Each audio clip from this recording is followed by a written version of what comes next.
संत रामपाल जी महाराज एक ऐसे महान संत जिन्होंने अपनी सतभक्ति, तत्व ज्ञान, करुणा और सेवा के बल पर समाज में नई मिसाल कायम की है।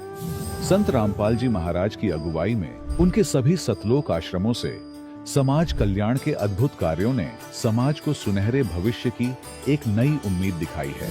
संत रामपाल जी महाराज से नाम दीक्षा लेने के बाद लाखों लोगों की लाइलाज बीमारियां जैसे कैंसर, एड्स आदि ठीक हुई। संत जी के ज्ञान से प्रेरित होकर उनके अनुयायियों ने लाखों यूनिट रक्तदान किया। संत जी ने लाखों बहन बेटियों का दहेज मुक्त विवाह करवाया।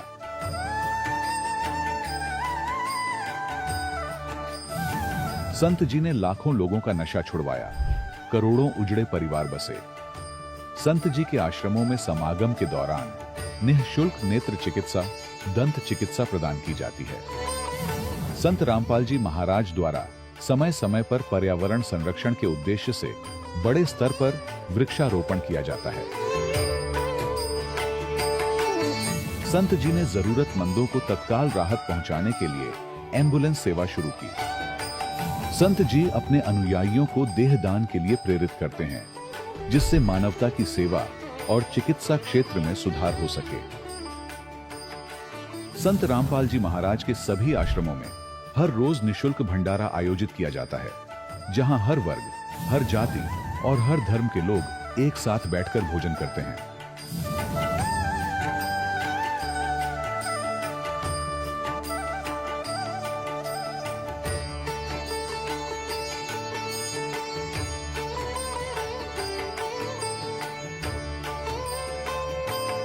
संत रामपाल जी महाराज के आश्रम में हजारों बुजुर्गों को सम्मान और प्यार के साथ जीवन जीने का अवसर मिलता है। उनके खाने, रहने और स्वास्थ्य की पूरी जिम्मेदारी संत रामपाल जी महाराज उठाते हैं। अनाथ बच्चों के लिए संत रामपाल जी महाराज के सभी आश्रम किसी वरदान से कम नहीं। यहाँ उन्हें शिक्षा, संस्कार और भविष्य के लिए बेहतर अवसर प्रदान किए जाते हैं। चाहे बाढ़ हो, भूकंप या महामारी, संत रामपाल जी महाराज और उनके अनुयायी हमेशा ही जरूरतमंदों के लिए सबसे आगे खड़े रहते हैं। कोविड महामारी के दौरान संत रामपाल जी महाराज के आश्रमों से करोड़ों लोगों के लिए भोजन, दवाइयां और जीवन रक्षक सामग्रियां उपलब्ध कराई गई। चाहे गरीब की मदद हो या किसी शोषित और पीड़ित वर्ग के हक और सम्मान की लड़ाई, संत रामपाल जी महाराज ने हमेशा ही उनकी दबी आवाज को सरकारों तक पहुंचाया है और उन्हें उचित न्याय दिलवाने में अहम भूमिका अदा की है। समाज में आध्यात्मिक और सामाजिक मूल्यों के प्रति जागरूकता लाने में संत रामपाल जी महाराज हर कदम पर मानवता के सच्चे सेवक साबित हुए हैं। संत रामपाल जी महाराज का जीवन हमें सिखाता है कि सच्ची सेवा वही है जो निस्वार्थ भाव से की जाए।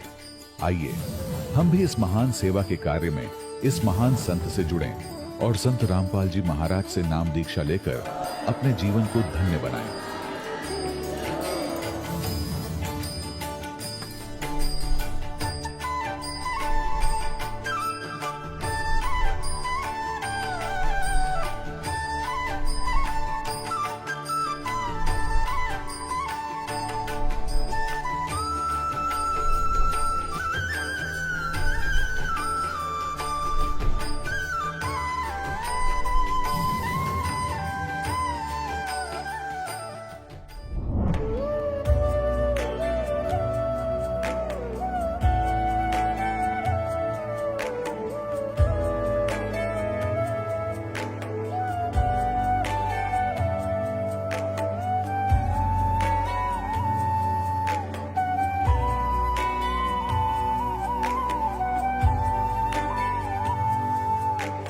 जब लग गुरु मिले न साचा, तब लग गुरु करो 10 पांचा।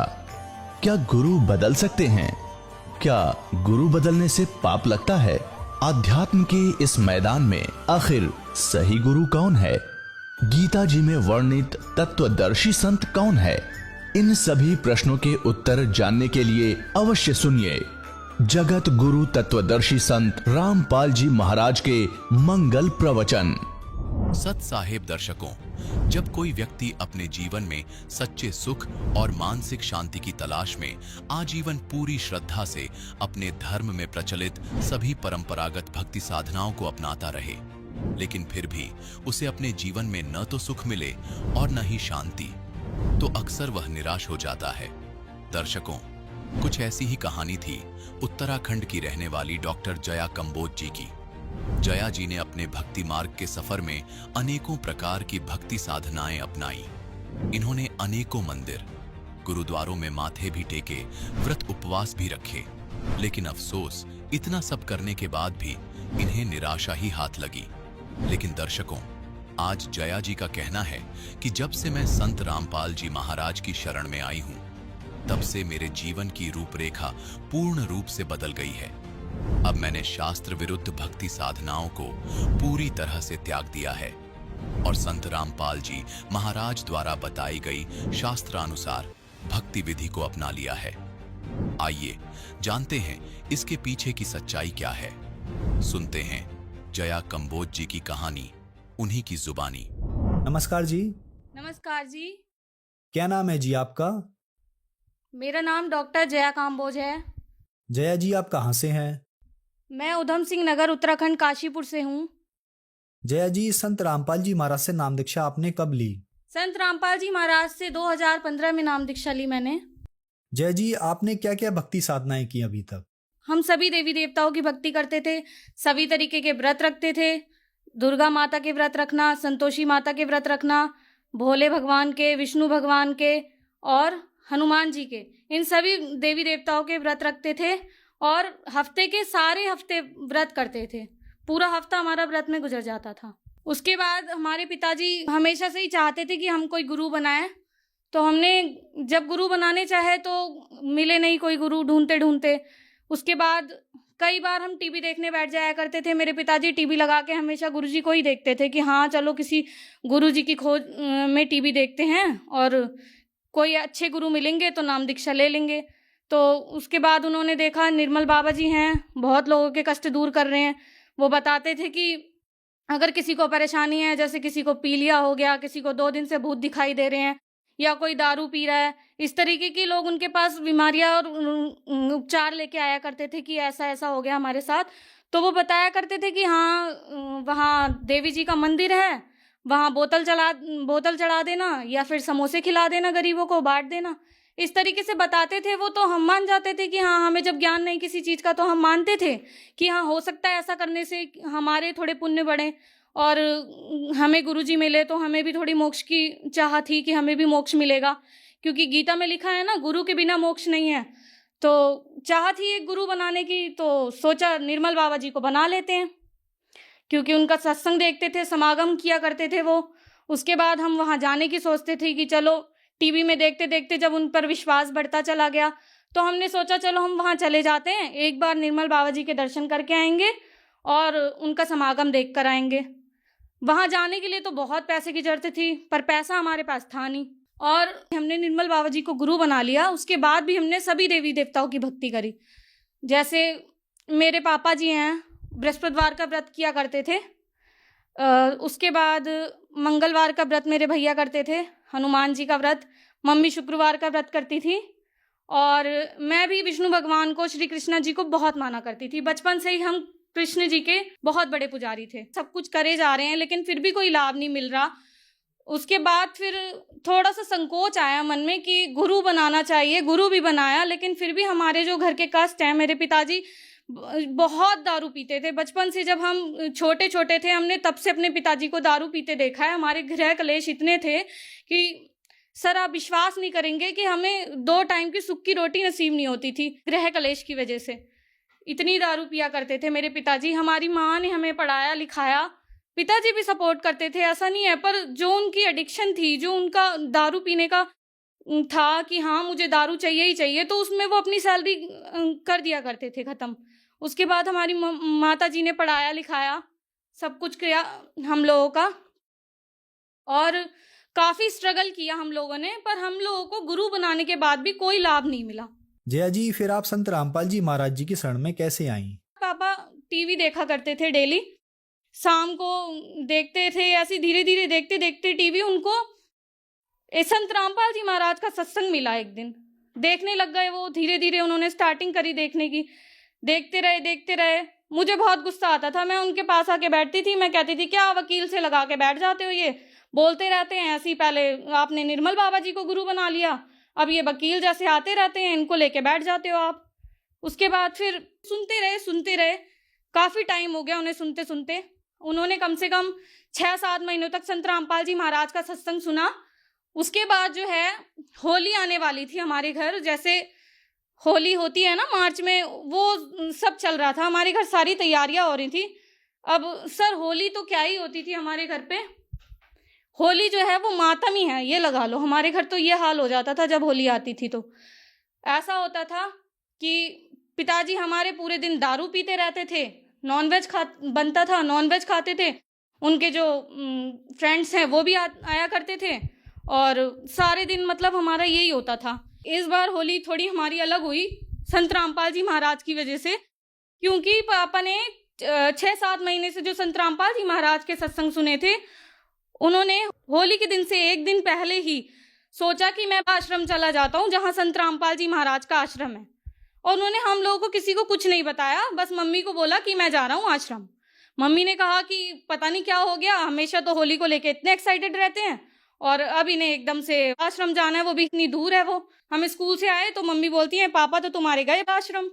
हमने कहा चलो ठीक है, अब पता नहीं कौन से गुरु बना के आएंगे। इन्होंने पहले हमें निर्मल बाबा में लगा के रखा, और अब ये जो संत रामपाल जी महाराज पता नहीं कौन से वकील जैसे बैठे रहते हैं, उनको अब गुरु बनाने के लिए चले गए ये। लेकिन एक थोड़ा सा मन में थी संतुष्टि कि हाँ चलो इस बार पापा किसी अच्छे काम के लिए गए हैं। घर में हमारे ना दारू आई और ना ही मीट मच्छी बना उस दिन, कुछ भी नहीं, कोई नॉनवेज नहीं बना हमारे घर। पहली होली जन्म से लेके अब इतनी बड़ी हो गई मैं, अब तक की पहली होली ऐसी थी हमारी, हमने इतनी सुकून की होली बिताई। फिर उसके बाद पिताजी ने मेरे वहां जाने के बाद नाम दीक्षा ली संत रामपाल जी महाराज से। वो घर आए, उन्होंने हमें सारी बातें बताई कि संत रामपाल जी महाराज कि यहाँ कोई भी गरीब कोई भी अमीर इस चीज का कोई भेदभाव नहीं होता। वहाँ रिच एंड पुअर जो हैं सब एक ही लाइन में बिठाए जाते हैं और सबको देसी घी का भंडारा करवाया जाता है। हर तरीके से उनको अच्छे से ट्रीट किया जाता है। उन्हें कभी ये वो नहीं होने देते हैं कि तुम गरीब हो तो तुम पीछे बैठोगे या तुम अमीर हो तुम आगे बैठोगे। 1 रुपया नहीं लिया जाता वहाँ। संत रामपाल जी महाराज हर तरीके से निःशुल्क नाम दीक्षा देते हैं और सभी लोगों की बहुत ज़्यादा हेल्प करता है हर कोई वहाँ पे। जैसे जो संत रामपाल जी महाराज के शिष्य थे, जब उनसे पापा पहली बार मिले तो वो हमें बताते हैं कि मुझे ऐसा लग ही नहीं रहा था मैं कहीं और आया हूँ, मुझे तो ऐसा लग रहा था मैं अपना परिवार में ही बैठा हुआ हूँ। वहाँ पे सबका नेचर इतना अच्छा था। जो इंसान बचपन से दारू पीता हो उस इंसान ने एकदम दारू त्याग दी हो। जब संत रामपाल जी महाराज से उन्होंने नाम दीक्षा ली, उन्होंने बिल्कुल दारू छोड़ दी। हम अचंभित थे कि ऐसा हो कैसे सकता है, इट्स अ मिरेकल, ऐसा कैसे हो गया कि मतलब बचपन से लेके आज तक हमने इतनी देवी देवताओं की भक्ति करी, सारे व्रत किए, सब कुछ किया, लेकिन मेरे पिताजी ने कभी दारू नहीं छोड़ी। अगर छोड़ते थे 1-2 दिन के लिए ठीक है, मैंने संन्यास ले लिया, दूसरे तीसरे दिन फिर पी के आ जाते थे, फिर लड़ाइयाँ होती थी। अब मम्मी जी मेरी देखती हैं तो वो हैरान हो जाती हैं कि गुरुजी में कोई तो बात है। संत रामपाल जी महाराज ऐसे इंसान नहीं हो सकते जो एक दिन में दारू छुड़वा दें मेरे पति की या मेरे हस्बैंड की। उसके बाद मम्मी को भी मेरी थोड़ा थोड़ा विश्वास अंदर से होने लगा, हालांकि वो मानने को तैयार नहीं थी कि हाँ ऐसा है। फिर उनके मन में इच्छा जागरूक हुई कि चलो मैं एक बार देख के आती हूँ जाके। फिर वो जाने के लिए कहने लगी तो भैया बोलते हैं चलो मैं भी चलता हूँ। तो मम्मी तो मेरी नाम दीक्षा ले ही लेती हैं कि नहीं गुरुजी ने तो मेरे पति को सुधार के रख दिया। एक बीड़ी पीने वाला इंसान, दारू पीने वाला इंसान, एक स्मोकर के पास भी नहीं बैठ रहा। अब तो कुछ तो ऐसा है इनके अंदर कि इन्होंने मेरे घर वाले को सुधार के रख दिया, हस्बैंड को मेरे बिल्कुल सुधार दिया। जो भाभी हैं डॉक्टर्स को चेकअप के लिए दिखाने जाती थी तो सब कुछ नॉर्मल चल रहा था काफी हद तक। 3-4 महीना जब उनका हुआ तो हम लोग रात में जा रहे थे, सडनली ऐसा कुछ हवा का चक्कर हुआ या क्या हुआ कुछ पता नहीं चला उस समय, पर कुछ ऐसा हुआ जिससे मेरी भाभी बिल्कुल विचलित हो गई, बहुत ज्यादा परेशान हो गई और उनका जो है मिसकैरेज हो गया। सडनली क्या हुआ हमें खुद पता नहीं चला, ना वो गिरी ना कुछ हुआ ऐसा, पर कोई ऐसा हवा का चक्कर होता है। वो भी शुरू से शिव शंकर जी की भक्ति करती थी, वो उन्होंने शादी के बाद कह दिया कि तुम्हें जो भक्ति करनी है वो कर लो और मैं जो करूँगी भोलेनाथ की पूजा वो मैं करूँगी, मैं और कोई पूजा नहीं करना चाहती। तो पता नहीं क्या हुआ उनके साथ ऐसा, जो उनका मिसकैरेज हो गया। उसके बाद डॉक्टर्स के पास गए, डॉक्टर्स ने कह दिया कि ओवरी जो है वो पूरी तरीके से इन्फेक्टेड हो चुकी है, अब जो है माँ बनना बहुत मुश्किल है, ऐसी सारी बातें उन्हें कहीं। तो बहुत डिप्रेस्ड हो गई वो, बहुत परेशान हो गई, बहुत उनका विश्वास एकदम उठ सा गया हर चीज़ के ऊपर से। बहुत रोती थी, डिप्रेस्ड हो गई बिल्कुल एकदम, घर में बैठी रहती थी अकेले। और जहाँ मैं थी, मैंने भी संत रामपाल जी महाराज को कभी ये नहीं सोचा था कि मैं इंसान से कभी नाम दीक्षा लूँगी या इनको अपना गुरु बनाऊँगी, क्योंकि मैंने एक ही बार देख रखा था कि हाँ, निर्मल बाबा जो हैं उन्होंने हमें क्या दिया और क्या हमने उनसे पाया। जो भी था, निर्मल बाबा जी के बाद मेरा हमेशा से विश्वास उठ गया था कि मैंने कोई गुरु नहीं बनाने। उसके बाद जब भाभी के साथ ऐसा हुआ, तो फिर पिताजी मेरे कहने लगे, चल बेटा एक बार संत रामपाल जी महाराज जी से नाम दीक्षा लेके देख ले, अगर होता है तो ठीक है, कुछ ना कुछ तो परमात्मा करेंगे ही। अब संत रामपाल जी महाराज जी ऐसे गुरु हैं जो अच्छे अच्छे कैंसर की बीमारियां जिन्होंने एकदम ठीक कर दी हैं, तो हमारा भी कुछ ना कुछ परमात्मा जरूर करेंगे, गुरु जी कुछ ना कुछ जरूर करेंगे संत रामपाल जी महाराज। तो उनका अंदर जो था विश्वास नहीं था, फिर भी उन्होंने नाम दीक्षा ली संत रामपाल जी महाराज जी से। उन्होंने कहा ठीक है पिताजी, आप कह रहे हो तो मैं चलती हूँ, मैं नाम दीक्षा लेती हूँ, मैं मानूंगी, सब कुछ करूंगी, क्योंकि एक औरत तो ऐसी है कि उसको बच्चा तो चाहिए ही चाहिए, कुछ मिले ना मिले लेकिन बच्चा तो चाहिए ही चाहिए। तो उन्होंने बेबी के लिए कुछ भी किया कि हाँ हमें बेटा चाहिए या बेटी चाहिए, कुछ भी दे, लेकिन दे भगवान। उसके बाद जब मिसकैरेज होने के बाद डॉक्टर्स ने ऐसा कह दिया कि अब कुछ नहीं हो सकता, तो वो बहुत हताश हो गई थी और बहुत रोती थी, डिप्रेस्ड हो गई थी। फिर गुरुजी से नाम दीक्षा ली संत रामपाल जी महाराज से उन्होंने, पिताजी के कहने पे। उनके साथ मैं भी आई थी काशीपुर ढकिया, जहाँ मेरी शादी हुई है, यहाँ पे ही नाम दीक्षा केंद्र है ढकिया में, ढकिया नंबर 1 में। तो यहाँ मैं भी आई उनके साथ कि चलो भाभी आप चल रहे हो तो मैं भी चलती हूँ, देख के आती हूँ। फिर मैं आई उनके साथ, वो तो नाम दीक्षा लेने आई थी। मैंने इन लोगों का सब व्यवहार देखा, सबको देखा कि हाँ किस तरीके से सिंप्लिसिटी से लोग रह रहे हैं। मतलब आज के ज़माने में इतने दिल के साफ लोग और ऐसे सिंप्लिसिटी से यहाँ रह रहे हैं, उनको देख के मतलब थोड़ी हैरानी सी हुई कि क्या ये कोई नया जगत है क्या, अलग ही सारा माहौल था यहाँ पे, देख के सबको हैरानी सी हुई थोड़ी। तो मैंने कहा चलो ले लेते हैं नाम दीक्षा। नाम दीक्षा लेने में क्या, मुझे बंदी थोड़ी ना बना लेंगे संत रामपाल जी महाराज अपने पास, कर तो मैं सभी लूंगी। संत रामपाल जी महाराज से मैंने भी नाम दीक्षा ग्रहण की, मेरी भाभी ने भी की। कुछ टाइम बाद 4-5 महीने हुए, she get pregnant and all because of संत रामपाल जी महाराज। और उसके बाद अब उनके 2 बेटे हैं, सब कुछ संत रामपाल जी महाराज की वजह से हुआ। मेरे पिताजी जो बचपन से एडिक्टेड थे, दारू पीते थे, नशा करते थे, उन्होंने नशा छोड़ दिया। हमारी आर्थिक स्थिति बहुत सुधरी। मेरी भाभी जो कभी प्रेग्नेंट नहीं हो सकती थी, ओवरी इन्फेक्टेड थी उनकी, वो 2 बच्चों की माँ है और बेटे हैं दोनों, परमात्मा की दया से, उनके गुरुजी की संत रामपाल जी महाराज की दया से। उसके बाद संत रामपाल जी महाराज जी की दया से मेरी शादी हुई। मतलब संत रामपाल जी महाराज के शिष्य से मेरी 17 मिनट में रमेड़ी हुई, बिना दान दहेज के। कोई एक पैसे का दान दहेज नहीं लिया इन लोगों ने हम लोगों से, कोई भी। ये भी संत रामपाल जी महाराज के शिष्य हैं जो मेरे हस्बैंड हैं, तो उन्होंने 1 रुपए का दान दहेज नहीं लिया। और ना मैं घर से अपने 1 जोड़ी कपड़ा लेकर आई थी, कुछ भी नहीं लेके आई। मेरे जो यहाँ पिताजी माताजी हैं, उन्होंने सब कुछ अरेंज करके रखा हुआ था मेरे लिए पहले ही। उसके बाद संत रामपाल जी महाराज की दया से मुझे एक बेटा भी मिला। और उसके बाद कुछ मैंने महसूस किया कि वो रात रात को कराहता रहता था, बिल्कुल परेशान रहता था। तो हमने उसको डॉक्टर को दिखाया, बेटे को मेरे। तो डॉक्टर्स ने कहा, उसका पूरा टेस्ट किया, पूरी बॉडी का टेस्ट किया उसका। 1-2 बार तो उन लोगों ने हम लोगों को बुलाया, काफ़ी देर तक बिठाया, बताते नहीं थे कि क्या है क्या नहीं है। फिर उन्होंने टेस्ट किया तो मेरे माता पिता गए थे, मेरे जो इन लॉज हैं वो वहाँ गए थे।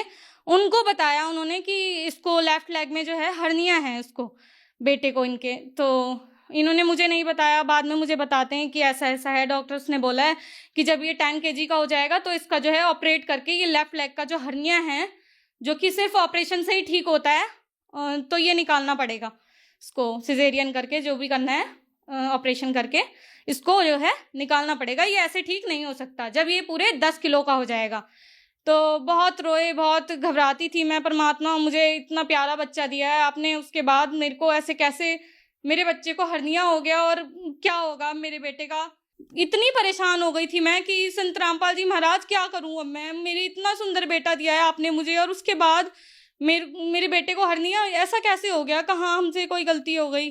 तो संत रामपाल जी महाराज जी को हमने फिर अरदास लगाई नंबर से अरदास लगाते हैं संत रामपाल जी महाराज को। तो वहाँ से आया, बिटिया घबराओ मत, भक्ति ठीक करो अपनी, सब कुछ ठीक हो जाएगा। उसके बाद संत रामपाल जी महाराज की दया से सब ठीक हुआ। और जो बेटा मेरा बिना ऑपरेशन के ठीक नहीं हो सकता था, वो भी एकदम भगवान संत रामपाल जी हमारे लिए तो भगवान ही है संत रामपाल जी महाराज, जिन्हें हमने गुरु बनाया है। ऐसा आज तक नहीं हुआ कि हमें इतने लाभ कहीं मिले हों, हमारी मन की इच्छा पूरी हुई हो। उसके बाद मेरा बेटा जो है वो सर बिना ऑपरेशन के मेरा बेटा बिल्कुल ठीक हो गया। और क्या लाभ बताऊं मुझे, इतने सारे लाभ परमात्मा ने दिए हैं संत रामपाल जी महाराज ने कि गिनती नहीं कर सकते इनके लाभ की। जया जी, आज साइंस और टेक्नोलॉजी का जमाना है। आप एक डॉक्टर हैं, जहाँ पर मेडिकल साइंस मना कर देता है कि इस बीमारी का ऑपरेशन होगा या ये बीमारी लाइलाज है, लेकिन संत रामपाल जी महाराज उस बीमारी को बिना ऑपरेशन से ठीक कर देते हैं या बीमारियां ठीक कर रहे हैं। ऐसा कैसे संभव हो रहा है? जो मेरे साथ हुआ है, मैं तो बस उस चीज को जानती हूँ कि संत रामपाल जी महाराज जी से मिलने के बाद मेरे सामने मेरा बेटा जो इतना तड़पा करता था, उसको हर्निया थी, इतना परेशान हुआ करता था, वो बिल्कुल संत रामपाल जी महाराज की दया से बिना ऑपरेशन के सिर्फ और सिर्फ 10 दिन के अंदर उसकी हर्निया गायब हो गई। तो मैं इस चीज को बिल्कुल इग्नोर नहीं कर सकती कि साइंस या सद्भक्ति अलग अलग हैं या कुछ हैं। साइंस अपनी जगह है, साइंस ने तो कह दिया कि हाँ ऑपरेशन होना है। अब हम साइंस के मुताबिक चलते तो मेरा बच्चा ऑपरेशन के बिना ठीक नहीं हो सकता था, लेकिन सद्भक्ति ऐसा मार्ग है जिसकी वजह से ही, संत रामपाल जी महाराज की वजह से मेरा बच्चा बिना ऑपरेशन के बिल्कुल ठीक है। मैं इतनी पढ़ी लिखी हूँ, मैंने खुद पूरी अपनी लाइफ में नोटिस की है ये बातें। जो चीजें मैंने, इतने व्रत हम लोगों ने, हमारी फैमिली ने किए थे। मेरे पिताजी ने कभी आज तक दारू नहीं छोड़ी, मेरे घर में इतनी कभी सुख शांति नहीं हुई। जिस साइंस ने बोल दिया था कि एक औरत कभी प्रेग्नेंट नहीं हो सकती, उसका कभी बच्चा नहीं हो सकता, वो 2 बच्चों की माँ है, तो ये चमत्कार नहीं तो क्या है? ये संत रामपाल जी महाराज की दया से, ये कोई अंधश्रद्धा भक्ति नहीं है, ये हमारा विश्वास है। जया जी, हमारे दर्शकों को बताएं कि संत रामपाल जी महाराज से नाम दीक्षा कैसे ली जा सकती है। टीवी चैनल पे जो सत्संग आता है उसमें एक पट्टी नीचे चलती है, उस पे भी नंबर दिए गए हैं, हम उस पे फोन करके पता लगा सकते हैं। उस पे फोन करेंगे हम, हमें वो लोग सारी बातें बताएंगे कि आपके आसपास कौन सा ऐसा नामदान केंद्र है जहां जाकर आप नाम दीक्षा प्राप्त कर सकते हैं। और हर जगह संत रामपाल जी महाराज के नाम दीक्षा केंद्र खुल चुके हैं आज, और जगह जगह से लोग नाम दीक्षा प्राप्त कर रहे हैं संत रामपाल जी महाराज की। धन्यवाद जी। धन्यवाद। दर्शकों, अभी आपने सुने संत रामपाल जी महाराज से दीक्षा प्राप्त करके सुखी हुए भक्त के अनुभव। अब देखिए जगत गुरु तत्वदर्शी संत रामपाल जी महाराज के मंगल प्रवचन। एक बार ब्रह्मा और विष्णु का इस बात पर युद्ध हो गया। ब्रह्मा जी कहते मैं तेरा बाप, विष्णु कहते मैं तेरा बाप, दोनों का झगड़ा हो। इनके पिता ने, इस काल रूपी ब्रह्म ने इनके बीच में एक पिलर स्तंभ खड़ा कर दिया तेजों में। तो ये लड़ना तो भूल गया, उसका और छोर खोजने के लिए चक्कर में पड़ गए। फिर ये खुद आ गया शिवजी रूप धारण करके, अपने पुत्र शिव का रूप धारण करके। फिर इनसे क्या कहने लगा ये थोड़ा दिखाते आपको। फिर आज क्या जो सत्संग अब शुरू होगा, ये देखिएगा। वेदवेश्वर संहिता संक्षिप्त शिव पुराण और 24 पृष्ठ पे ये ब्रह्मा और विष्णु का लड़ाई हो रही थी, इनके बीच में ये स्तंभ खड़ा कर दिया। फिर ये स्वयं आकर प्रकट हो गया। तो यहाँ क्या कहने लगा, ये 25 पृष्ठ पे ब्रह्मा और विष्णु ने पूछा, प्रभु सृष्टि आदि 5 कृत्यों के लक्षण क्या हैं, यह हमें बताने, दोनों को बताएं। भगवान शिव बोले, यो काल रूपी ब्रह्म बोला, सदा शिव जिसको कहते हैं, मेरे कृत्यों को समझना अत्यंत गहन है, तथापि मैं कृपा पूर्वक तुम्हें उनके विषय में बता रहा हूं। आगे चले, हम अपने काम की बात पढ़ेंगे। ये 26 पृष्ठ पे संक्षिप्त शिव पुराण, यहां कंसेप्ट सारा क्लियर हो जाएगा। पुत्रों, ये काल कहता है ब्रह्मा और विष्णु को, पुत्रों तुम दोनों ने तपस्या करके प्रसन्न हुए मुझ परमेश्वर से सृष्टि और सथिति नामक 2 कृत प्राप्त किए। ये दोनों तुम्हें बहुत प्रिय हैं।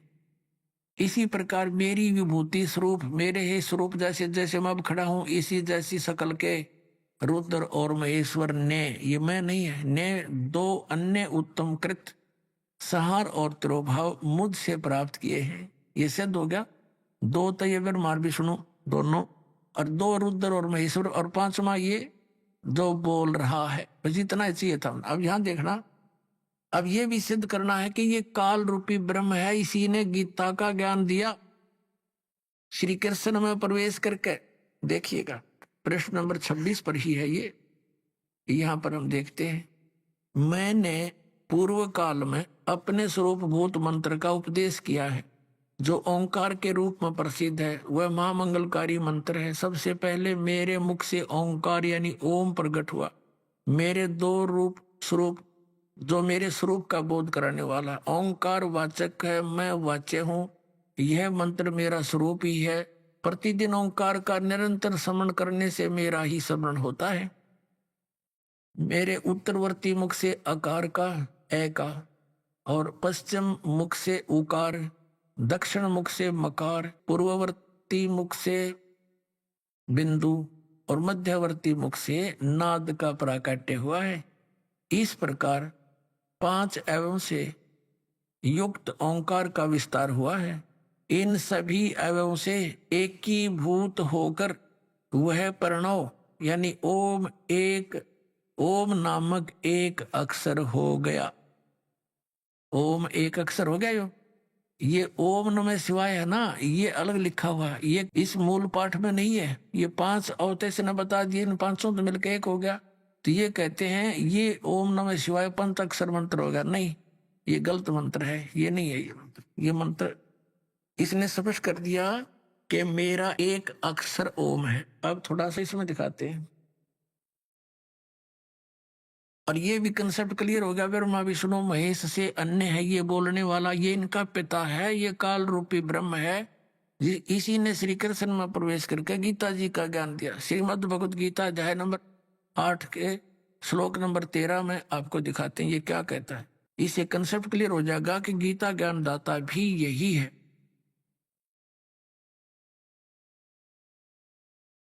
ये गीता प्रेस गोरखपुर से प्रकाशित है। ये जयदयाल गोविंद का इसके अनुवादक है। ये देखिएगा अध्याय नंबर 8 श्रीमद् भगवत गीता, यहां देखना मंत्र नंबर 13। ये 13 नंबर मंत्र है। इसमें स्पष्ट किया है कि ओम इति एकाक्षरम ब्रह्म व्यवहारण माम अनुस्मरण ये प्रियाति तदम देहम सयाति परमाम गतिम। अब ये यहां से शुरू होता है, क्योंकि 12 और 13 इकट्ठा अनुवाद किया उन्होंने। 13वें का यहां से शुरू होता है। जो पुरुष ओम, इस ओम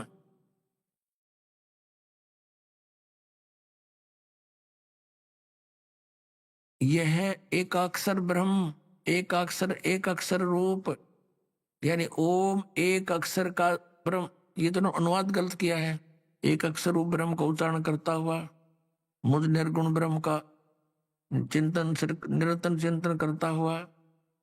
चिंतन करता शरीर को त्याग कर जाता है, वह पुरुष परम गति को प्राप्त होता है। अब मूल संस्कृत देखना, मूल पाठ में क्या लिखा है कि ओम इति एकाक्षरम ब्रह्म व्यवहारन माम अनुस्मरण माम ब्रह्म, मुझ ब्रह्म का केवल यह है ओम, ये ओम इति एक अक्षरम, ये एक अक्षर ओम है। उच्चारण करके सिमरण करने करता हुआ यह प्रियाति तदन देहम सयाति परमाम गति।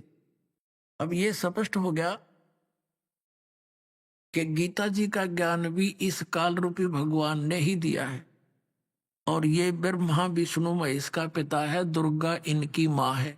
ये तो इन पवित्र सदग्रंथों ने आज आपके समक्ष ये गवाही दे दी, और 600 वर्ष पहले परमात्मा स्वयं बता कर गए थे कि इनकी जन्म मृत्यु होती है, ये अविनाशी नहीं है, इनके माता पिता हैं। तो पुण्यात्माओं कौन है भगवान?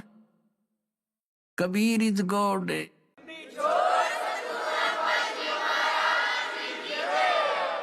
वो कबीर परमात्मा जिसको अशिक्षित कहा करते थे कि क्या जाना ये दानक सदग्रंथों के बारे में, और उस परमात्मा के द्वारा दिया हुआ ज्ञान 600 वर्ष पहले प्रमाण।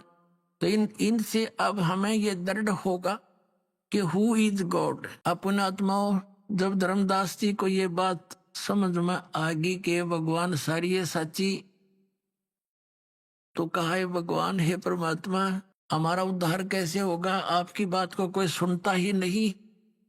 ये मालिक आपके बच्चे आपको कैसे पहचानेंगे? तो परमात्मा ने कहा, धर्मदास इस काल का मेरा एक एग्रीमेंट हो रहा है। इसने मेरे से कहा था 3 युगों में जीव थोड़े ले जाना, मेरे से वचनबद्ध कर लिया था मुझे, और चौथे युग में कितने ही जीव ले जाना। तो चौथा युग ही भावेगा, आ गया है चौथा युग कलयुग। और इस कलयुग के बीच का जो समय है, बीच की क्रीम, इसमें मैं अपनी आत्माओं को पार करूंगा और फिर मैं ही चलकर आऊंगा। तब तक ये काल मेरे नाम तय 12 पंथ चलाओगा नकली, और उसके बाद फिर और अनेक पंथ चलाओगा, सबको भ्रमित करेगा। इसने कहा था कि 12 पंथ करूं मैं साजा, नाम तुम्हारा ले करूं आवाजा। इन 12 पंथ नाम जो ले ही मेरे मुख में आन समोही। ये 12 तो कबीर पंथ के, कबीर जी के नाम से कबीर पंथी कहलाते। ये काल के सारे पारों के 12 के 12।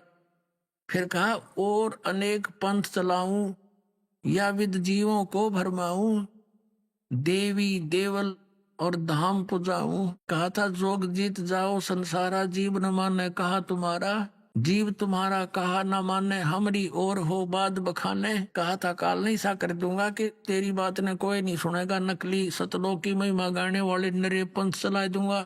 जब तुम जाओगे उससे पहले तो सारे डूंडा पाट दूंगा, और तेरे दूत का जो तुम भेजेगा या आओगे तुम, तुम्हारी कोई नहीं सुनेगा। तब धर्मदास ने कहा भगवान फिर कैसे बात पड़ेगी दाता, आगे तो कलयुग घोर आवेगा।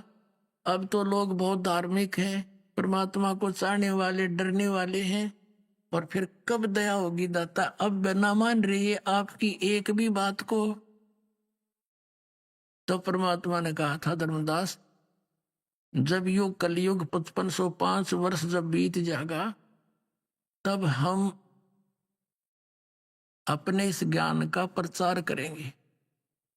तब मैं अपने दास को भेजूंगा, और वो जो है मेरी ही शक्ति के आधार से सब ज्ञान प्रचार करेगा। पहले तो पुण्यात्मा हम आपको सदग्रंथ दिखाते हैं कि जब कलयुग बीते 5505 तब ये मेरा वचन होगा सच्चा। ये 12 पंथ काल फरमाना, भूले जीव न जाओ ठिकाना। ये थोड़ा सा आपको भेज देंगे, क्योंकि परमात्मा की भक्ति के लिए तो आप तड़प ही रहे हो, परमात्मा की महिमा से आप परिचित भी हो, तभी तो उसकी खोज में लगे हो। कोई कहीं गया, कोई कहीं गया, कोई किसी संत के पास, कोई पंथ में, अलग अलग धर्म भी बनाए हमने, शायद हमारा कल्याण हो जाए। भगवान कबीर साहब कहते हैं जब तक मेरी पहचान तुझे नहीं होगी प्यारी आत्मा, तो दंड नहीं हो सकता। तो दास चाहता है आपको परमात्मा की पहचान करा दूं। अब इसी कबीर सागर में पुण्यात्माओं, ये कोई डूम बाट के लिखे हुए लेख नहीं, या कोई आज नई बना कर लिखी हुई कहानी नहीं। अब वो 12 पंथ के बारे में कैसी जानकारी दी है परमात्मा ने, देखिएगा इसी कबीर सागर में। ये है कबीर सागर, वही जो आपको दिखाया था खेमराज श्री कृष्णदास प्रकाशन मुंबई से। और यहां देखना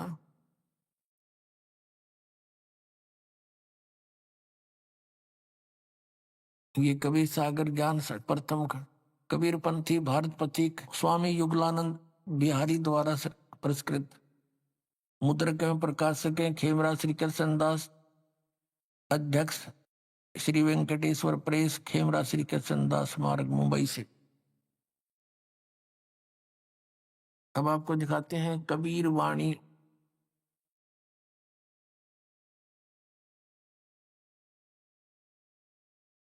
ये 12 पंथ कहा था काल ने, 12 पंथ चलाऊंगा। कबीर वाणी ये चैप्टर है, बोध सागर इसका खंड है, और इसके 136 पृष्ठ पे क्या कहा है, 12 पंथ चलो सो भेद, 12 पंथ काल फुरमाना, और भूले जीव न जाए ठिकाना, ताते आगम कह हम राख्या, वंश हमारा चूड़ामणि शाखा, प्रथम जग में जागू भरमावे, बिना भेद वो ग्रंथ चुरावे, दूसर सुरत गोपाल सोई, अक्सर जो जोग दृढ़ावे सोई, तीसरा मूल निरंजन, चौथा टकसार है। फिर ऐसे ये ब्रह्म लोक, छठा सतनामी, सातवां यो जीवा पंथ और आठवां राम कबीर पंथ। ये यहाँ, ये तो है पद्य भाग में। फिर यहाँ देखिए गद्य भाग में,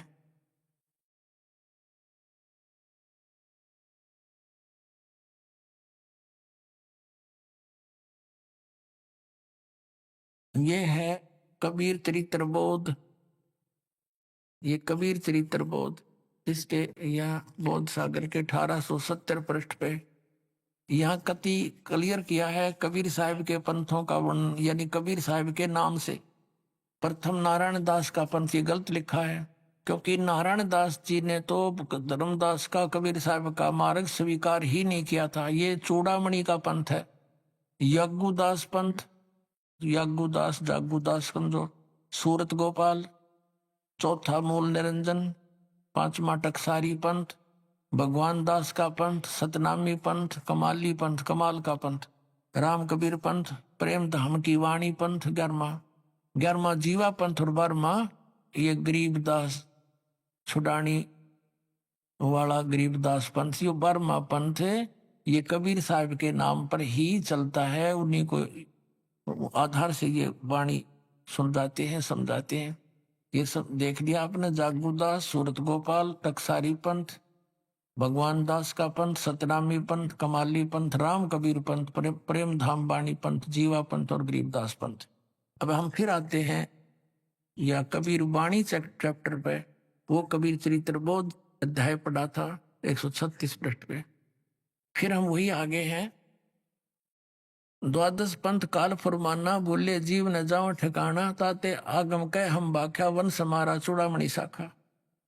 ये चूड़ामणि प्रथम होना चाहिए यहाँ पर, द्वितीय आना चाहिए, फिर भी इन्हीं के अनुसार पढ़ेंगे। प्रथम जग में जागू यागू दास बरमावे, दूसरा सूरत गोपाल, मूल निरंजन, टकसारी पंथ, पांचवा पंथ यो भगवान दास पंथ, छठा सतनामी, ये वही है नो के नो, राम कबीर पंथ और ये कमाल पंथ। और ये अब यहाँ तक तो आगे 10वें तक तेने लिख दिया, आगे बोलना लिखना भूल गए, थोड़ा बहुत उलझ पुलझ किया इन्होंने, फिर भी सच्चाई छुपी नहीं। यहाँ पढ़ेंगे हम। ये है तिन में वंश अंश अधिकारा, तिन से हो शब्द हो नारा। अब ये 12वां पंथ है, संवत 1775 होई, ये होना चाहिए था संवत 1774। आदरणीय गरीबदास साहिब जी का जन्म गांव छुडानी जिला झज्जर में संवत 1774 सन 1717 में हुआ था। ये यहाँ मिस प्रिंट है, तो गरीबदास जी का आपने पढ़ लिया 12वां पंथ, ये 12वां गरीबदास पंथ है। देखिएगा, संवत 1775 होई, ता दिन प्रेम प्रगटे जग सोई, आज्ञा रहे ब्रह्म बोध लावे, कोली चमार सब के घर खावे, साख मारी ले जीव समझावे, असंग जन्म ठोर नहीं पावे, बर में पंथ प्रगट हो बाणी, शब्द हमारे की निर्णय ठाड़ी। अब क्या बताते हैं परमात्मा के बर में पंथ के प्रवर्तक गरीबदास जी के द्वारा मेरी महिमा की वाणी पुनः प्रकट होगी। मैं उसके माध्यम से उसको सच को सतलोक ले जाऊंगा और फिर दोबारा वापस छोड़ूंगा। मेरी महिमा की वाणी यथार्थ वो फिर लिखेगा, क्योंकि कबीर पंथ में ये कबीर साहिब के नाम से नकली 12 पंथ चल गए, इनमें गड़बड़ी कर दी, कबीर सागर में फेर बदल, कबीर साखियों को अपने हिसाब से कुछ मोल्ड कर लिया। तो गरीबदास जी ने दोबारा ज्यों का तो चित्रित कर दिया, जैसे तुलसीदास जी ने लाखों वर्ष के बाद श्री रामचंद्र जी की उस यथार्थ कथा को ज्यों का तो लिख दिया, जिस पर आज पूरा हिंदू समाज आधारित है। ऐसी आदरणीय गरीबदास साहिब जी ने उस परम अक्षर ब्रह्म परमात्मा सतपुरुष की महिमा आंखों देखी, वहां सतलोक में जाकर के वापस आकर लिख दी। तो यहाँ क्या कहा है, ये 12वें पंथ गरीबदास वाले पंथ में 12वें पंथ प्रगट हो बाणी, शब्द हमारे की निर्णय ठानी। गरीबदास जी द्वारा बोली गई वाणी के ऊपर वो विचार विमर्श करेंगे, लेकिन अस्थिर घर का मर्म ना पावे। ये 12 पंथ हम ही को ध्यावे। इन 12 पंथ गरीबदास के पंथ तक जितने भी पंथ हैं इस कबीर साहिब के नाम पर, जैसे गरीबदास जी तो परमात्मा की प्यारी आत्मा थी, उनको उनके द्वारा तो वर्णन करवाना ही था। लेकिन उनको ये आदेश दे दिया था कि ये सतनाम का मंत्र किसी को देना नहीं। पूरे गरीबदास में पंथ में एक मेरे गुरुदेव के अतिरिक्त किसी के पास ये सतनाम नहीं था। और गरीबदास जी के तुरंत बाद एक वो है शीतलदास महात्मा थे, उनको बताया था गरीबदास जी ने, उनके शिष्य हुए थे, उनका ब्राह्मणा गांव के अंदर आश्रम है। उनको कह दिया था कि तू केवल ये परंपरागत लेके चल, एक हंस को देना, उसको प्रतिज्ञा दिला देना, उसके वो भेद नहीं खोला गए। ऐसे ही चलता चलता मेरे पूज्य गुरुदेव तक आ चुका था। तब मेरे पूज्य गुरुदेव जी ने मुझे दिया और फिर कहा था, बेटा अब इसका समय आ गया है, इसका ढोल के डंके पर प्रचार कर देना।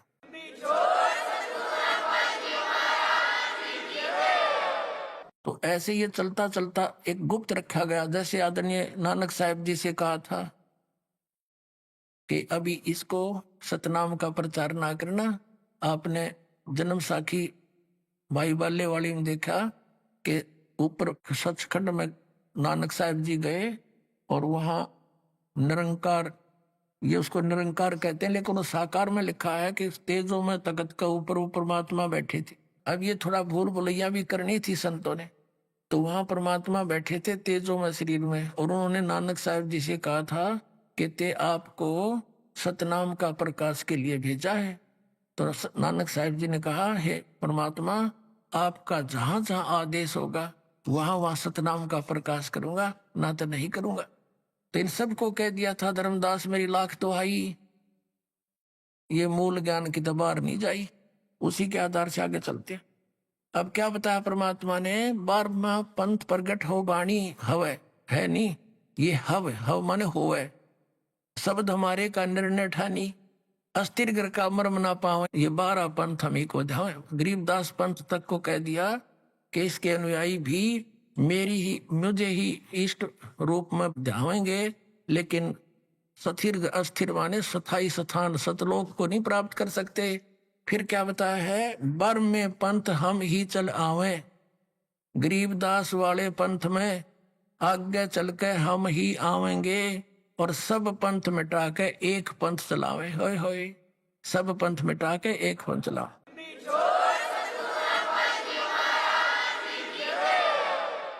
इस दास का निकास इसी गरीबदास साहिब वाले पंथ से है।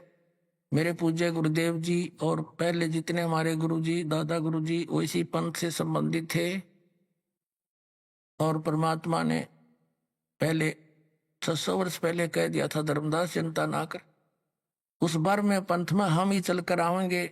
स्वयं ने आए तो दास भेज दिया अपना। अब उसकी पावर तो कबीर परमात्मा की है, दास को दे दी तो आज उतना ही काम करेगी।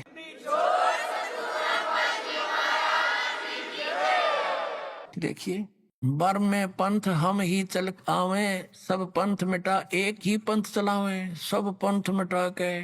फिर क्या बताया, प्रथम चरण कलयुग निर्याणा, तब मगर मांडो मैदाना।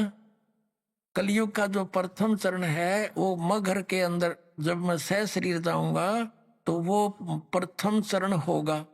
अब पुण्यात्मा परमेश्वर कबीर जी ने कलयुग को 3 भागों में बांटा है।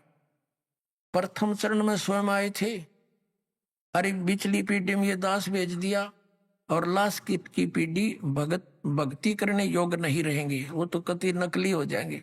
तो अब भक्ति की आस्था जीवित है भक्तों में। ये नास्तिक होने के कागार पर पहुंच चुके थे, क्योंकि नकली पंथों के पास गलत साधना कर कर इन्होंने कान भी बहरे कर लिए, गोड्डे भी कंडेम हो गए बैठ बैठ के, ये कोई साधना थी? तो अब ये नास्तिक हो जाते। चीन जैसी हालत भारत में हो जाती कुछ दिनों के अंदर कि भगवान की तना लाग गए थे, गुड्डी घाटी लाण सारे तकरीबन। अब परमात्मा ने दया करी कि बर में पंथ हम ही चलावे और सब पंथ मिटा के एक पंथ चलाओ। अब धर्मदास कहने लगा, ये भगवान आज कोई नहीं मान रहा आपकी बात को, और जब आप आओगे कलयुग के बीच में, वो तो घोर कलयुग हो जाएगा, तब आपकी बात ने कैसे मानोगे, कैसे कृपा होगी परमात्मा? तब परमेश्वर ने कहा था, जब 5505 युग कलयुग बीत जाएगा, ये मेरी बात तब सच्ची होगी कि मैं जाऊंगा, सारे पंथ मिटाऊंगा, एक पंथ चलाऊंगा।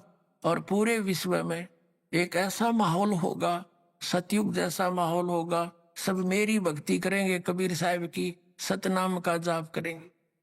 धर्मदास मुंह की तरफ देखा, भगवान आज ना सुनता कोई आज्ञा कौन सुनेगा आपकी बात को। तब परमात्मा ने कहा था, जब कलयुग बीतता है 5500 पाचा, जब मेरा ये शब्द होगा साचा, जो आज मैं बता रहा हूं, देखिएगा। हम कबीर सागर पढ़ रहे 5500 पाचा, तब ये वचन होगा साचा। और क्या बताया, धर्मदास मेरी लाख दुहाई, ये मूल शब्द की बाहर न जाई, बाहर ना जाई।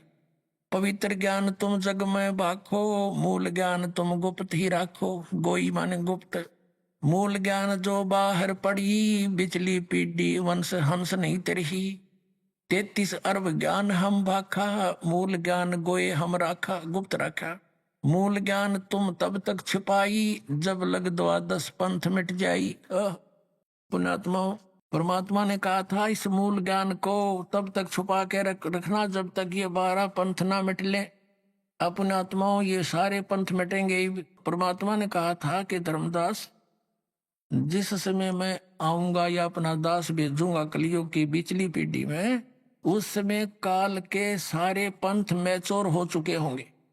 उनने जो कहना सुनना होगा सारा वो कह सुन लेंगे, उनकी मोटी मोटी पुस्तक बन चुकी होंगी। और जो मंत्र साधना वो देखते हैं उनके चेलों में तो सार्वजनिक होगी ही होगी, उनको पता होगा। और जब अपना दास भेजूंगा, वो सदग्रंथों से प्रमाण दिखावेगा, वो नकली और असलियों को रूबरू करेगा, तब मेरे बच्चे मुझे पहचान लेंगे और सब छोड़कर नकलियों ने मेरे पास आ जाएंगे।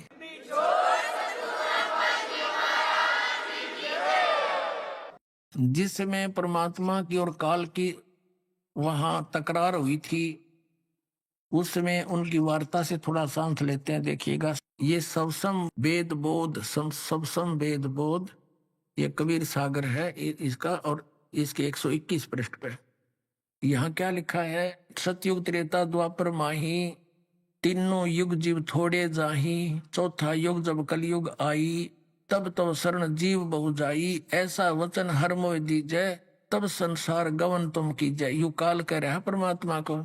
काल ने कहा ज्योत निरंजन ने। अब कबीर परमात्मा ज्ञानी यानी सतगुरु रूप में खड़े थे वहां पे।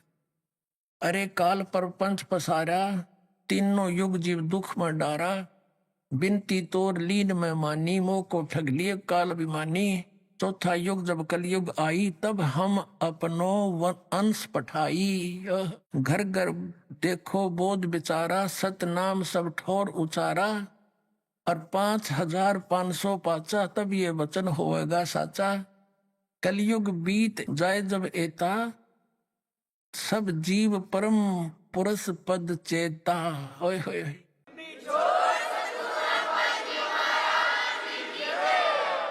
अब क्या कहा है कि 5500 पाचा, तब ये वचन मेरा होगा साचा। कलयुग बीत जावे जब एता, सब जीव परम पुरुष पद चेता। ओए होए। पद चेता, पद माने वे ऑफ वर्शिप के ज्ञाता हो जाएंगे परमात्मा के, उस परम पद के और पद्धति के, वो पूरे सतनाम के। घर घर देखो बोध विचारा, स्पष्ट किया, घर घर देखो बोध विचारा, पर मेरा ज्ञान घर घर में विचार होगा। और सतनाम सब ठोर उचारा, इस सतनाम का कितनी डूंडा पाट देंगे, डंडोरा पीट देंगे, सब जग सब जाप किया करेंगे इस सतनाम का। और ये मेरा वचन जब सच्चा होगा, जब 5505 कलयुग बीत जाएगा, अय है, तब सभी जीव परम पुरुष पद चेता, उस सभी जीव परमात्मा के उस परम पद के ज्ञान को समझेंगे। अब ये कंसेप्ट क्लियर करना पड़ेगा कि अब ये कलयुग बीत कितना गया। दर्शकों, कलयुग 4,32,000 वर्ष का होता है। तो अब हमें देखना यह है कि आज कलयुग कितना बीत चुका है और कलयुग के 5,505 वर्ष कब पूरे होते हैं, क्योंकि कबीर साहिब जी ने भी कलयुग के 5,505 वर्ष बीतने को विशेष बताया है। दर्शकों, कबीर सागर में बोध सागर के स्वसंवेद बोध के पृष्ठ 121 पर लिखा है, चौथा युग जब कलयुग आई, तब हम अपनो अंश पठाई। कालफंद छूटे नर लोई, सकल सृष्टि परवाणिक होई। घर घर देखो बोध विचारा, सत्य नाम सब ठौर उच्चारा। 5505 तब यह बचन होएगा सांचा। कलयुग बीत जाए जब ये ता, सब जीव परम पुरुष पद चेता। दर्शकों, अब आपको 2 पवित्र पुस्तकों से प्रमाणित करते हैं कि कलयुग के 5505 वर्ष कब पूरे हुए। दर्शकों, यहां हम आपको याद दिलाना चाहेंगे कि इन दोनों पुस्तकों को आदरणीय शंकराचार्य जी व पूरा हिंदू समाज प्रमाणित मानता है।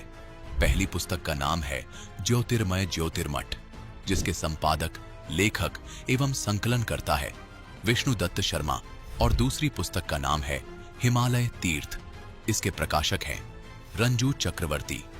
आदि शंकराचार्य जी की जीवनी पुस्तक में लिखा है कि आदि शंकराचार्य जी का जन्म ईसा जी से 508 वर्ष पहले हुआ था, और पुस्तक हिमालय तीर्थ में भविष्यवाणी की गई है जो आदि शंकराचार्य जी के जन्म से पहले की है।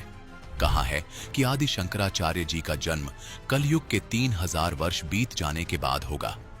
अब गणित की रीति से जांच करके देखते हैं कि वर्तमान में यानी सन 2025 में कलयुग कितना बीत चुका है। आदि शंकराचार्य जी का जन्म ईसा जी से 508 वर्ष पहले हुआ था, यानी वर्तमान में ईसा जी के जन्म को 2025 वर्ष हो गए। शंकराचार्य जी का जन्म ईसा जी से 508 वर्ष पहले, यानी शंकराचार्य जी के जन्म को हुए आज 2025 जमा 508 यानी 2533 वर्ष हो चुके हैं। आदि शंकराचार्य की जीवनी पुस्तक के अनुसार आदि शंकराचार्य जी का जन्म हुआ कलयुग के 3000 वर्ष बीत जाने पर, मतलब वर्ष 2025 में कलयुग बीत चुका है। 3000 जमा 2533 वर्ष, यानी गणित के हिसाब से आज कलयुग 5533 वर्ष बीत चुका है। अब देखना यह है कि आज 2025 में से कितने वर्ष कम करने पर कलयुग के 5505 वर्ष पूरे होते हैं। मतलब 28 साल पहले कलयुग के 5505 वर्ष पूरे हो चुके थे। यानी 2025 में यदि कलयुग 5533 वर्ष बीता है तो 1997 में कलयुग 5505 वर्ष बीत चुका था। तो 1997 में 5505 वर्ष कलयुग का बीत चुका था। क्लियर हो गया? तो 1997 में दास को परमात्मा मिले थे और उन्होंने कहा था, बेटा ये कर दे इस काम ने, मैं तेरे साथ रहूंगा, और सार्वजनिक कर दे इस तीनों मंत्रों को।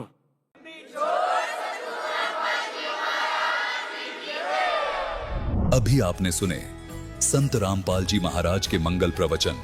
आइए अब सुनते हैं संत रामपाल जी महाराज से नाम दीक्षा लेकर सतभक्ति करके अद्भुत लाभ प्राप्त करने वाले अनुयायी के विचार। दर्शकों, सोचिए कोई इंसान सच्चे दिल से पूजा पाठ करता हो, लेकिन फिर भी उसके जीवन में परेशानियां कम होने की बजाय और बढ़ती जा रही हो, तो क्या हो? दर्शकों, ऐसी ही कहानी थी छत्तीसगढ़ की रहने वाली सानिया साहू जी की। सानिया जी ने अपने जीवन में कई प्रकार की साधनाएं अपनाई। इन्होंने जप भी किए, व्रत भी रखे, लेकिन किसी भी विधि से इन्हें कोई लाभ नहीं मिला। लेकिन दर्शकों, आज सानिया जी का कहना है कि जब से मैंने संत रामपाल जी महाराज से नाम दीक्षा ली है, तब से मेरी जिंदगी पूर्ण रूप से बदल गई है। दर्शकों, आखिर संत रामपाल जी महाराज ने सानिया जी को ऐसी कौन सी जड़ी बूटी दे दी जिससे इन्हें शारीरिक और मानसिक सुख की प्राप्ति हुई? आखिर इसके पीछे की सच्चाई क्या है? आइए सुनते हैं सानिया साहू जी की कहानी, उन्हीं की जुबानी। नमस्कार जी। सत साहेब जी। क्या नाम है जी आपका? मेरा नाम सानिया साहू है जी। सान्या जी, आप कहाँ से हैं? मैं भिलाई, जिला दुर्ग, छत्तीसगढ़ से। सान्या जी, संत रामपाल जी महाराज से नाम दीक्षा आपने कब ली? सर, मैंने संत रामपाल जी महाराज जी से नाम दीक्षा 14 अप्रैल 2014 को ली। संत रामपाल जी महाराज से नाम दीक्षा लेने से पहले आप क्या भक्ति साधनाएं करती थीं?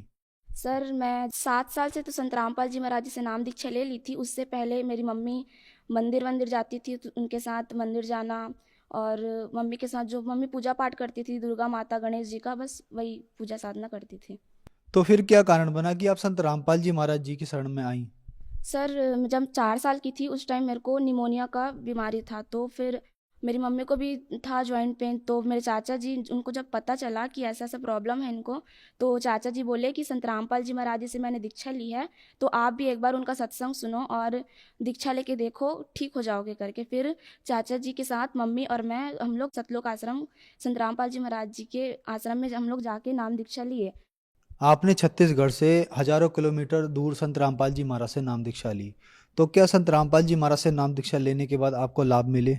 जी सर, मेरे को बहुत लाभ मिला। जब मैं छोटी थी, 4 साल की थी, तो मेरे को निमोनिया था। सर जी, मेरा स्थिति इतना ख़राब था कि मतलब थोड़ा से भी ठंड स्टार्ट होता तो मेरे को सर्दी खांसी जुकाम मतलब बहुत ज़्यादा था। मैं सांस नहीं ले पाती थी, मेरे को सीना में कफ जम जाता था, मतलब सांस लेती तो गले से आवाज़ आना, बहुत ज़्यादा प्रॉब्लम था। मेरा निमोनिया का इलाज 8-9 साल तक चला। फिर जब मैं गुरुजी से दीक्षा ली, उसके बाद धीरे धीरे जब मैंने भक्ति करने स्टार्ट किया, तो फिर वो धीरे धीरे ठीक हो गए सर। और पहले मैं आइसक्रीम नहीं खा पाती थी, गर्मी में गर्म पानी से नहाना, मतलब बहुत परहेज करना पड़ता था मेरे को। लेकिन आज सिर्फ संत रामपाल जी महाराज जी की दया से मैं ठंडी में भी आइसक्रीम खा लूँगी भगत जी, तो मेरे को सर्दी नहीं लगता, और मैं हर टाइम ठंडे पानी से नहाती हूँ। और परमात्मा की इतनी दया है कि मेरे को नॉर्मल सर्दी जुकाम भी नहीं होता।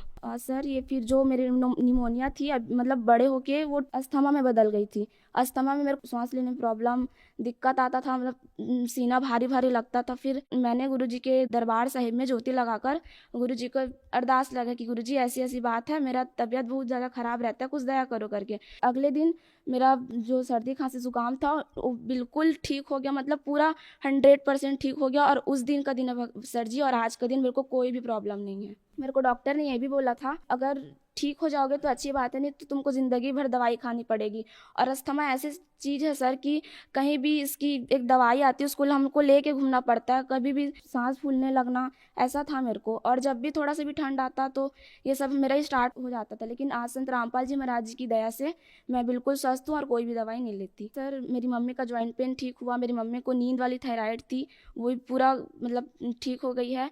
2-3 साल पहले की बात है, मेरा भाई मतलब कुछ गलती करके नामखंड कर दिया था, तो वो मम्मी को नहीं बताया था। फिर उसको धीरे धीरे मेंटली उसका डिस्टर्ब हो गया था। उसके बाद फिर वो घर में चेयर को तोड़ना, बर्तनों को पटकना, मतलब ऐसा ऐसा हरकत करता था, मतलब बहुत परेशान था वो। उसके बाद फिर बताया कि मम्मी ऐसा ऐसा बात है, मेरा नामखंड है करके।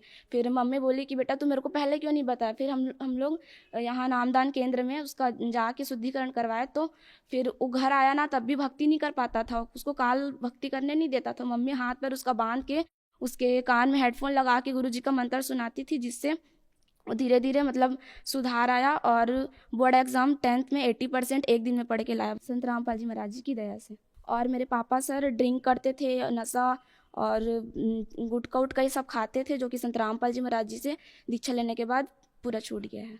और मम्मी को दिक्कत था सर कि मम्मी कुछ भी काम नहीं कर पाती थी, मतलब हर जोड़ में उनका दर्द रहता था।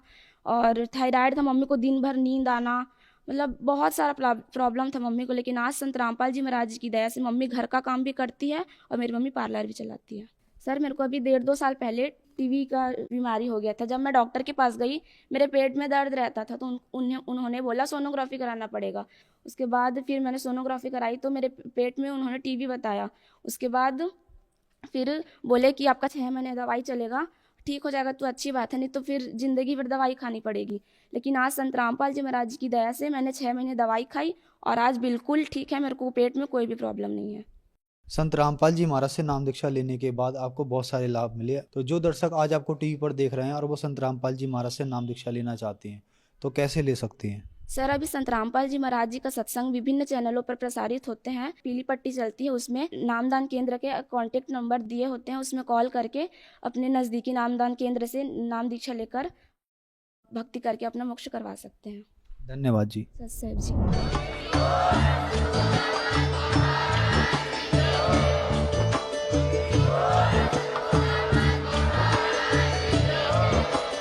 आप सुन रहे थे जगत गुरु तत्वदर्शी संत रामपाल जी महाराज जी के मंगल प्रवचन। अधिक जानकारी के लिए विजिट कीजिए हमारी वेबसाइट www.jagatgururampalji.org। संत रामपाल जी महाराज जी के शुभ आशीर्वाद से पूरे विश्व भर में 500 से भी ज्यादा नाम दीक्षा केंद्र हैं, जिन पर संत रामपाल जी महाराज जी द्वारा ऑनलाइन निशुल्क नाम दीक्षा दी जा रही है। अपने नजदीकी नाम दीक्षा केंद्र का पता करने के लिए संपर्क करें 8222880541।